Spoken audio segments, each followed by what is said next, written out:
Vincent Malloy is 7 years old. He's always polite and does what he's told. For a boy his age, he's considerate and nice. But he wants to be just like Vincent Price.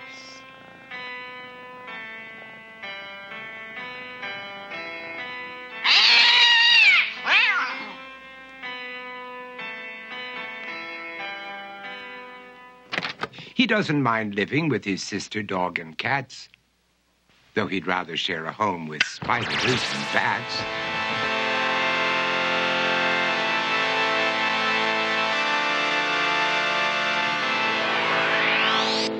There he could reflect on the horrors he's invented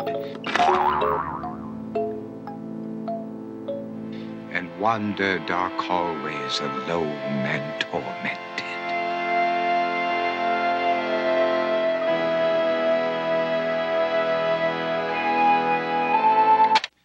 Vincent is nice when his aunt comes to see him, but imagines dipping her in wax for his wax museum.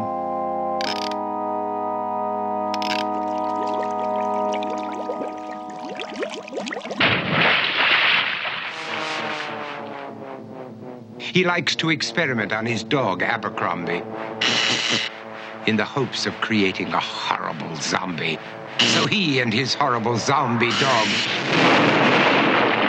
could go searching for victims in the London fog. His thoughts, though, aren't only of ghoulish crime.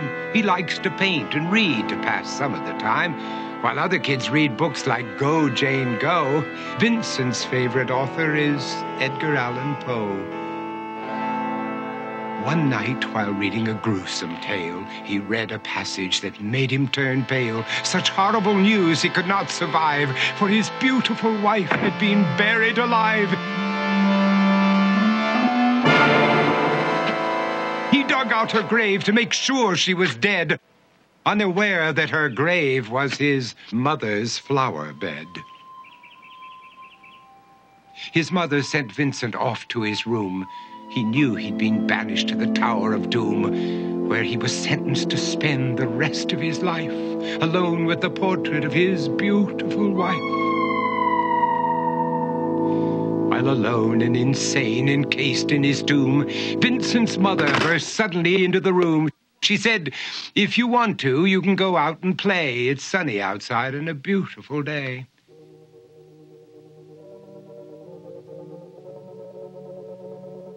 Vincent tried to talk, but he just couldn't speak. The years of isolation had made him quite weak.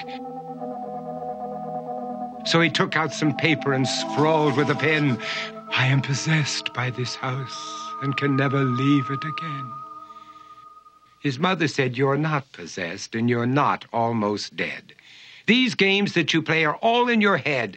You're not Vincent Price, you're Vincent Malloy. You're not tormented or insane, you're just a young boy. You're 7 years old and you are my son. I want you to get outside and have some real fun." Her anger now spent, she walked out through the hall.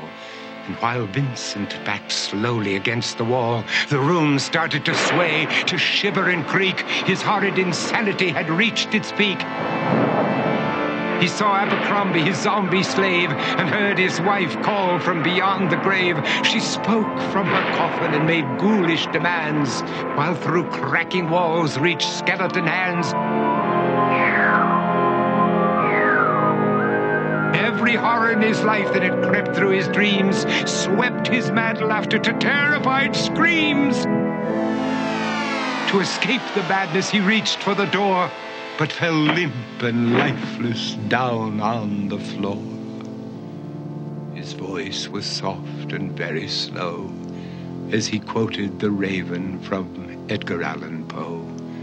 "And my soul from out that shadow that lies floating on the floor shall be lifted nevermore."